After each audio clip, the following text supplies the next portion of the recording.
Hello everyone, welcome back to another Chill Thoughts. This video covers the Okinos Miniart4, or Minimalist Art 4, depending on which marketing materials you read. Okinos sent this case to me for free, but I will try to keep my coverage as neutral as possible. I do not allow any manufacturer to dictate the contents of videos, though to be fair, Okinos is the only company that ever sent me a case. They deserve at least acknowledgement and a thank you for supporting the channel. The Miniart4 is a micro ATX case that is designed around ventilation. It comes with 2 reverse blade fans pre-installed in the bottom and 1 regular fan at the rear. While the I/O is a bit short of what I would call expansive, it does include a 10 gigabit USB Type-C port.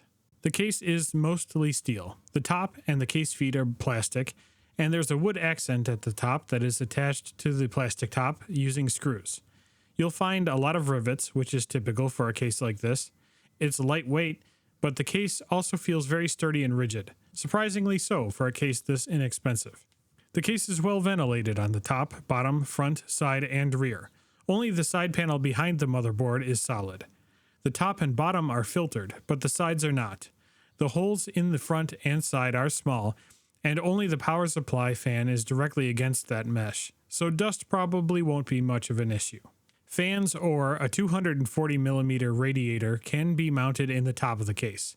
All of the removable panels are toolless, but you'll have to remove the top panel first to get a good handle on the sides to remove them. There's very little room for cable management behind the back panel, except in the area right next to the power supply. Because the panels are just snap-on, a bulging mass of cables may stop you from closing the case and force the panel off. The Okinos Miniart4 looks much more premium than the price suggests it would be. Okinos did a great job making the panel gaps look consistent. It's probably helped by the slightly rounded edges. They carry the curves of the case from the feet all the way through the body and onto the top panel. The case looks to have a very cohesive design. The top panel itself looks very stylish, and the wood accent is more subtle than the way other cases include wood in their designs. The mesh panels have some downsides though. They let enough light through that you can see inside the case, but not clearly. The effect is poor for aesthetics. If you have RGB lighting inside, as long as it's not blocked by anything, it can look fine. But if any cables, AIO tubes, or anything else block some of the light, it doesn't look very good, probably because you can't actually see the thing that's blocking it. We don't notice it as much when you have a glass panel and the object that's blocking some of the light is a video card or something, because you start looking at the video card. This isn't going to be true for every angle. As you can see on the screen, with the case at this angle, you can't really see into the side, just the front, but the point still stands. On the other hand, too much light is coming in from outside too.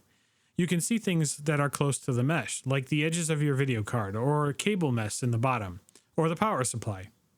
In the chill build video, that's especially obvious because I used a white power supply with white cables.